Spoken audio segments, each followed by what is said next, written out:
Hello everybody, this is Pitch Girl Black here, and welcome to the Skulls General Reviews 62, in which today I'm going to be reviewing the very first Bernice Summerfield novel ever published, Oh No It Isn't, by Paul Cornell. So without further ado, let us begin this review. So for the cover we have The New Adventures N.A. Oh No It Isn't, Paul Cornell, and for the main centre cover art we have Bernice Summerfield and Wolsey, which is her pet cat, or who is sort of resting on rocks here, in this sort of very medieval sort of armour, holding a big gun with nice sort of explosions and fiery type of things in the background, with a nice sort of purplish sort of like black coloured clouds at the bottom there, with all sorts of lightning bolts and explosions and stuff. It's a very interesting and kaleidoscopic cover. Very nice one indeed, but it's got nothing to do with the book. I kid you not, it's got nothing to do with the Doctor Who book. And then for the spine we have Oh No It Isn't, Paul Cornell, N.A. And then for the back we have Oh No It Isn't. The synopsis, the first book in a new series of The New Adventures. Paul Cornell is the chief exponent of the squid in the mouth genre fantasy. He has many novels published by Virgin, is co-author of the Guinness Book of Classic British TV, and his television work includes episodes of The Ward and plays for BBC Two. He lives too far near to Cricklewood. The cover design is by Slater Anderson and the cover design is by John Sullivan. The New Adventures is a imprint of Virgin Publishing Limited. The original price is UK $4.99, US $5.95, Canada $7.99, Australia $10.95. Recommended price, science fiction, barcode. And now for the synopsis on this Bernice Summerfield Virgin New Adventure. The King's balls get bigger every year. Bernice Surprise Summerfield is settling into her new job as Professor of Archaeology at St. Oscar's University on the planet Della, one of the most prestigious centres of learning in the Milky Way. She wants to put the past, especially her failed marriage, behind her. So she is glad when she gets the opportunity to take her tutorial group to investigate the lost civilization of Perfecton. 3 whole weeks of archaeological research in the field, the perfect way to forget your worries. She doesn't bank on 3 things: that Menlove Stokes, Professor of Applied Art, and various other academics would be along for the ride, that vicious alien marauders would decide to explore the planet at the same time, and that a reactivated Perfecton device would plunge her into a situation that can only be described as panto. And for the interior of this Doctor Who book we have N.A. Oh No It Isn't. The sort of quote from the book, which I'll come back to actually. The New Adventures Oh No It Isn't, Paul Cornell, N.A. The sort of various copyright guff who this book is dedicated to, another dedication, a sort of quote from Emma Thompson, and then there you've got the start of this book. This is a 246 page long Doctor Who book spread across 13 core chapters and an epilogue. And at the very back of the book we have upcoming for the next 3 Virgin New Adventure Bernice Summerfield books: Dragon's Wrath, Beyond the Sun, and Ship of Fools. With the presentation of this Doctor Who book out of the way, with what is the general consensus and my own personal thoughts and opinions on Oh No It Isn't by Paul Cornell. As for the general consensus of this Bernice Summerfield debut, it has an average rating of 3.52 out of 5 on Goodreads, with generally positive reviews, with a few negative reviews overall. Do I agree or disagree with the general consensus? Let us find out in this review. The Drostan's Curse is a Doctor Who book that came out a couple years ago now, and for quite a while now I have always shunned it as being the absolute worst Doctor Who book that I had ever read, and the worst piece of media I had ever experienced. To describe it, I always use this metaphor. I imagined that the Drostan's Curse was at one point a completed Doctor Who book, but one day it shattered like a plate, and the writer A.L. Kennedy tried to reconstruct it, but she couldn't find all of the pieces, so she resorted to shoving in unnecessary and ultimately inconsequential scenes. For instance, at around the 180 page mark, there is a scene where a guy walks into a chip shop.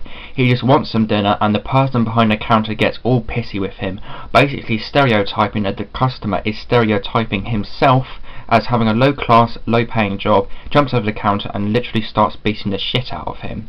When I read that originally, I just sat there in my bed holding the book thinking, what in the actual fuck has this got to do with the book? In hindsight, I was a bit harsh rollicking this book as the worst thing ever, as there is genuinely some good elements to it, and now I'd say that I'd give it about a 2 out of 10 definitively. Even saying that, it would have been the worst Doctor Who book that I had ever read, if I hadn't read Oh No It Isn't by Paul Cornell, which is the first and currently only Doctor Who book that I would say definitively scores a 0 out of 10. Yes, it is that bad. It's a Doctor Who book so bad to the point where I don't think I can even accurately tell you guys in this video how bad it actually is. To even describe it as a complete failure would even be an understatement. There is literally almost nothing that I like in this book. What plot threads there are, and I say threads, but because basically there is no plot, is that Professor Bernice Summerfield gets whisked away to investigate the long-lost civilization of the Perfectons, and ends up in this fantasy fairy tale world because of their device jamming her and her pet cat Wolsey, who turns into an anthropomorphic cat-man character, like the Cat in the Hat from Alice in Wonderland for some reason, into it. From there on, it's just a run-around type novel with no real plot, with Bernice Wolsey and other characters such as Menlove Stokes. Yes, that's an actual name of the character in this book. Also, very shitty reference to the Romance of Crime with the character Melvin Stokes, thanks Paul, bunny hopping between different fairy tales with no coherent narrative whatsoever. On top of that, the fairy tales are extremely non-PG for some reason. One of the dwarfs out of Snow White and the Seven Dwarfs is named Bitchy, and at the beginning of this book, this quote actually tells you the names of the dwarfs from the book. Lazy, moody, laddish, bitchy, gushy, bitchy, liberal and cute. So yeah, those are the names of these 7 dwarfs out of Snow White and the 7 Dwarfs, which are almost not accurate to the actual ones from the fairy tale. The only one that stays the same is Moody. For some reason there's ones named Bitchy and Cute and Liberal in it for some reason. And I also remember that there was a scene out of another fairy tale involving that character mentioning period blood staining a patch of grass for some reason. Now, I know that that's not all fairy tales are happy cheery as some have fucked up backstories, such as in the original version of Cinderella, it involves the ugly sisters literally mutilating their feet just to try and get the glass slipper to fit, for example. But let's just say that this book, that is set in the far future, has the most well-known versions of these fairy tales stored on the Perfecton device, which would be the more family-friendly ones we would commonly know. That would mean that one of the 7 dwarfs wouldn't be named Bitchy, for example. So right away, this overall book's happenings don't make a lick of sense. Cornell also tries to make it feel like a pantomime romp with fucking awful and ridiculous jokes in it that just make me cringe.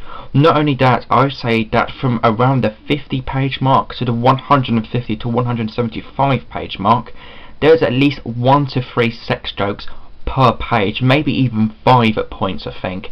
I'm not against the odd kinky joke in a Doctor Who book, but there's no maturity shown with the utilisation and usage of them here.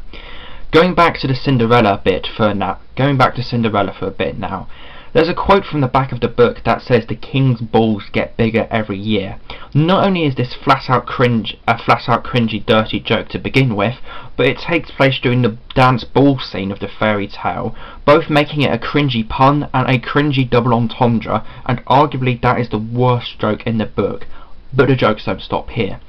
Also in this book, the fairy tale character Aladdin orders a curry with a cauldron and ends the scene with another character comes into the scene by saying, "I should have ordered 2 portions of rice." Because, believe it or not, Paul Cornell actually repeats this joke and cuts it away towards the end of the book.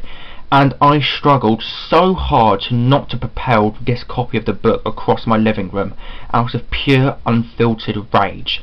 So Paul, let me get this straight. You have Aladdin ordering a curry with a cauldron and ending the scene with that awful one-liner, which is cringy and bad enough on its own, but you decided to bring it back towards the end of the book, only to cut off the joke like you realised partway through writing that specific part that it wasn't a good idea to repeat the joke. Fucking wow. The characters are flat, 2D, nondescript. Most of them aren't exactly horrible, just average. The plot is non-existent, equating to this book feeling like a bowl of spaghetti with only 3 to 4 strands of pasta in it. It's cringy, unpleasant to read, immature, and just fucking awful. It took me 4 weeks and a day to read Times Champion, or 29 days. This took me 20 days, not because I was not dedicated to reading it, but it was so unpleasant to the point where I didn't want to continue reading the thing, leading me to not read any of it across a couple days in between days of actually reading it. I finished this book only for the integrity of this review. I wanted to give up at page 75, but I didn't, as I wanted this review, and as I wanted to review the very first Benny Summerfield Virgin New Adventure spin-off book. But I suffered greatly, nearly losing my sanity during the last 30 minutes of it.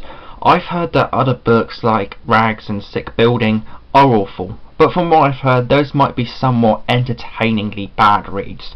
This isn't, and I cannot see how a book can be worse than this.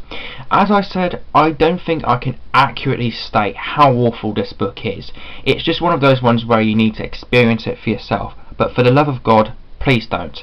A complete and utter failure. Can't even begin to describe how awful this book is either, and other than some genuine moments of drive, which are very far and few between, toasting maybe 40 pages, which seems so inconsequential to the whole thing anyways, there is absolutely nothing I like in this book, and for that reason alone I'm scoring this book a 0 out of 10.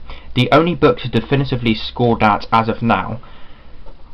I've always judged pieces of media as their own singular entities rather than in part of a series if applicable, because that way I can get such a free opinion on it, because otherwise for me I may become deluded with how different something is to another thing that previously appeared in a series. For instance, Daft Punk. They are a French electronic music house duo consisting of Thomas Bangalter and Guy Manuel de Homem Christo.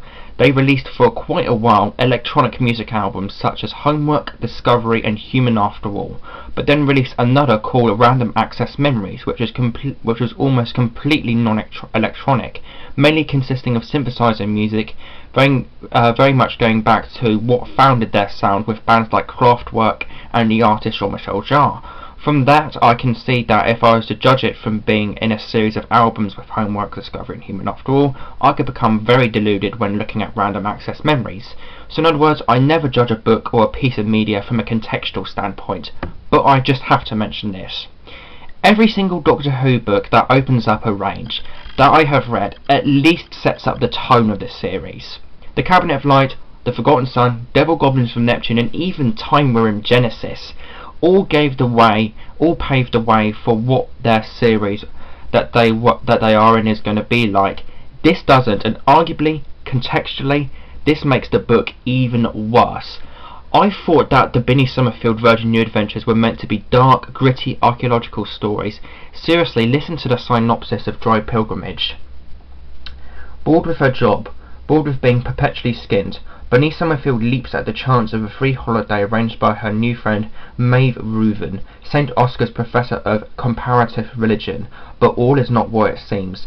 Benny's holiday rapidly goes from bad to worse to downright dangerous.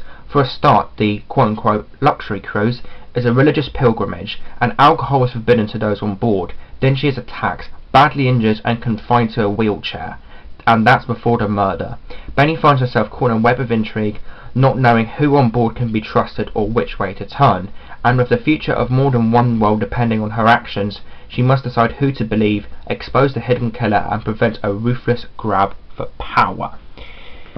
Is this book series meant to be goofy, over-sexualised archaeology stories that you can cringe so easily at? I think not.